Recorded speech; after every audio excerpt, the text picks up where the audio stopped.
Apa yang dapat kita pelajari dalam subtopik 1.3 kuantiti fizik dan unitnya ini? Yang pertama, kamu dapat mengenal pasti dan menggunakan unit yang berbeza bagi kuantiti fizik yang berbeza.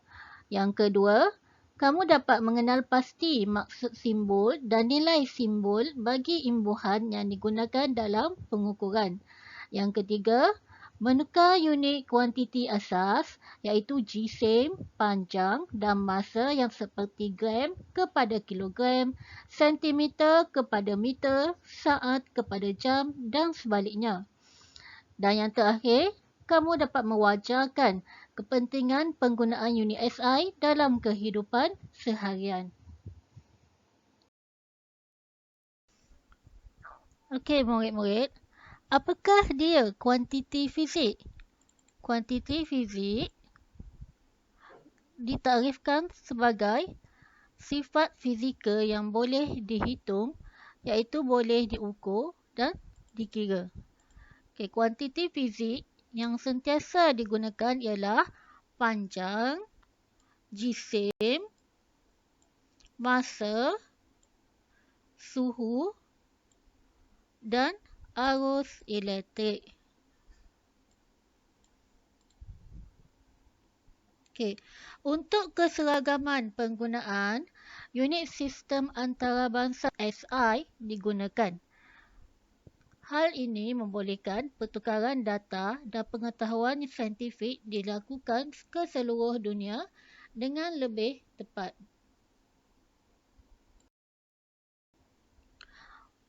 Berikut merupakan 5 kuantiti fizik asas yang biasa kita gunakan dalam kehidupan seharian. Yang pertama, panjang. Unit SI-nya meter dan simbol bagi unit meter M huruf kecil.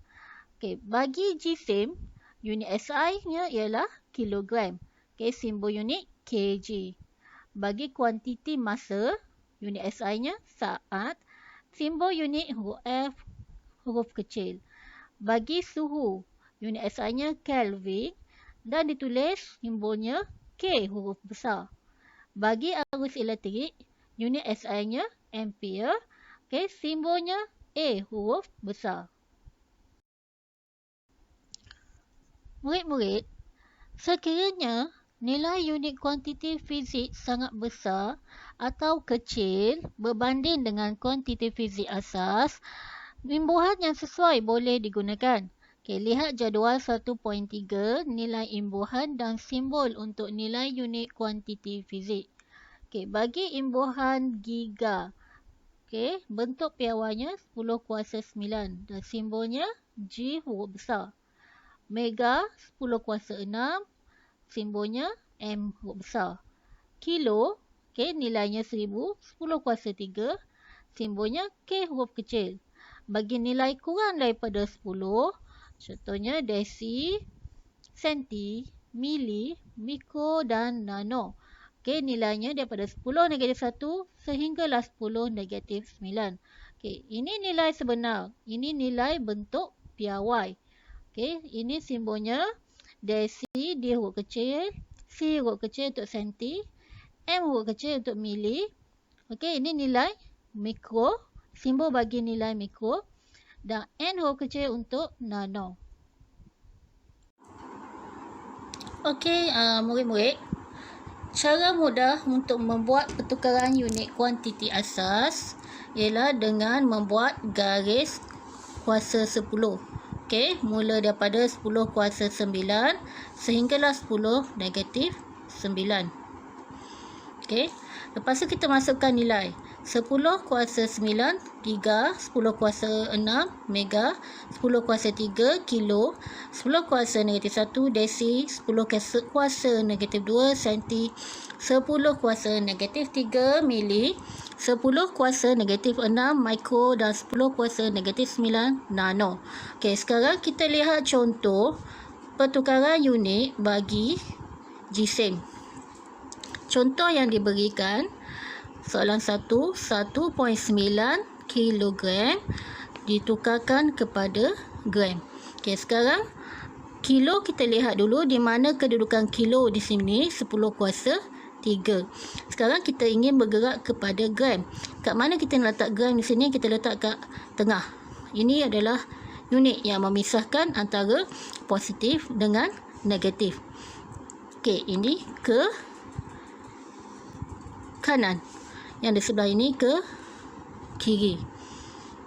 Okey, nampak? Okey, sekarang 1.9 kilo kita nak pergi kepada gram. Kita bergerak ke kanan. 1, 2, 3. Okey.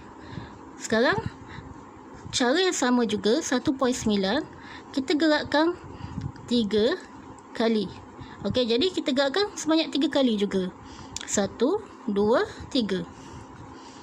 Jadi 1.9 kilogram sama dengan 1900 gram. Okey, bagi soalan nombor 2, 8200 kilogram kepada kilogram.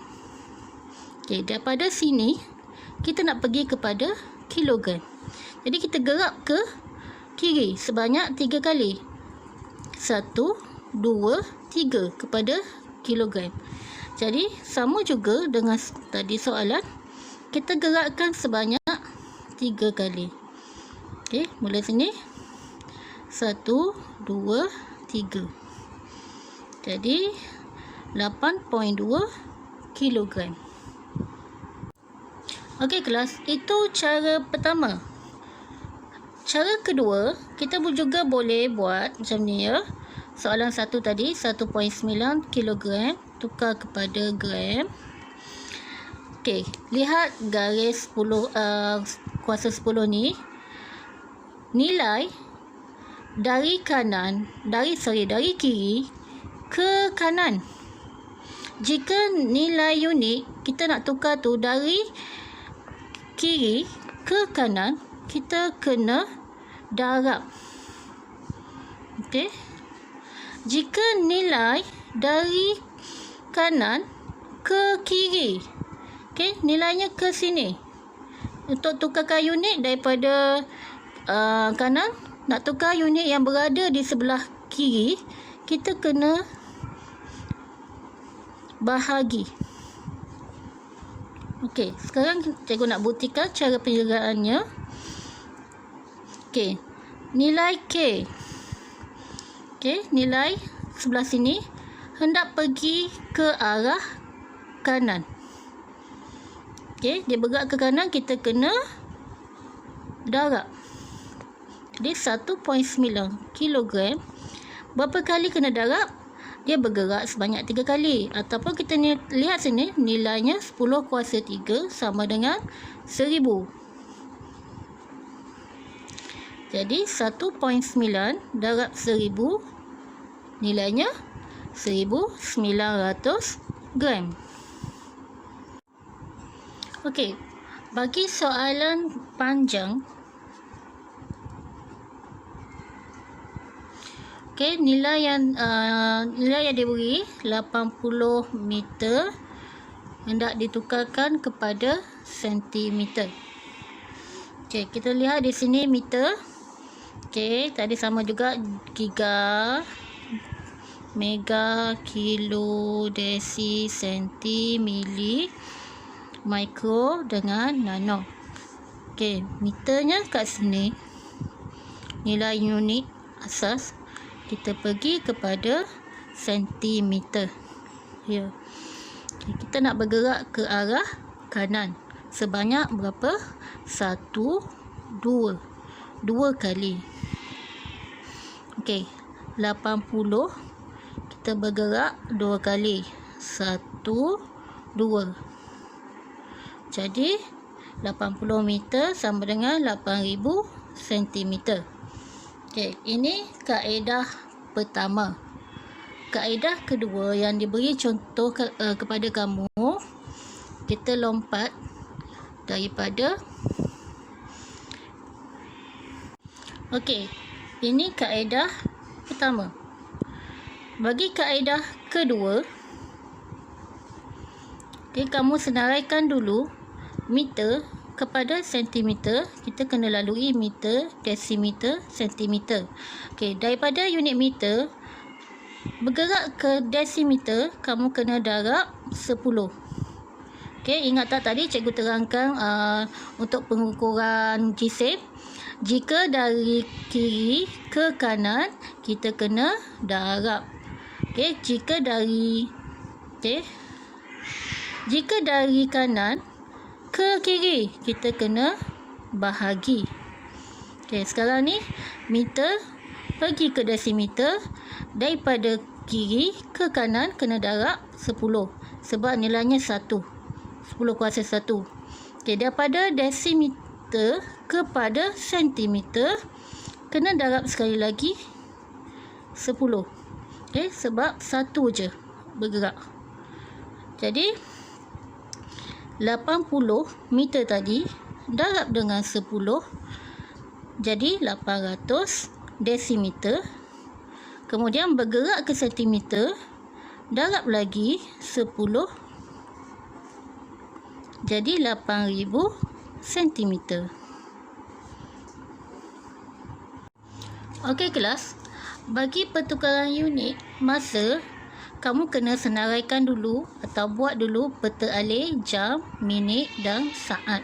Okey, 1 jam bersamaan dengan 60 minit. 1 minit sama dengan 60 saat. Okey, apa yang cikgu dah terangkan sebelum ini, dari kiri ke kanan kena darab. Manakala dari kanan ke kiri, iaitu bila kita nak tukar saat kepada minit, kena bahagi. Okey, sekarang soalan 7 minit kita nak tukar kepada saat. Okey, daripada minit nak tukar kepada saat, bergerak dari kiri ke kanan. Jadi 7 minit darab dengan 60. Jawapannya 420 saat. Okey, untuk soalan kedua, 450 saat kita nak tukar kepada jam. Okey, sekarang daripada saat sini kita nak pergi kepada minit dulu. Kita kena bahagi dengan 60. Okey, lepas tu dapat jawapan, kita bahagi lagi dengan 60 untuk bergerak dari minit ke jam. Jadi jawapannya 0.125 jam.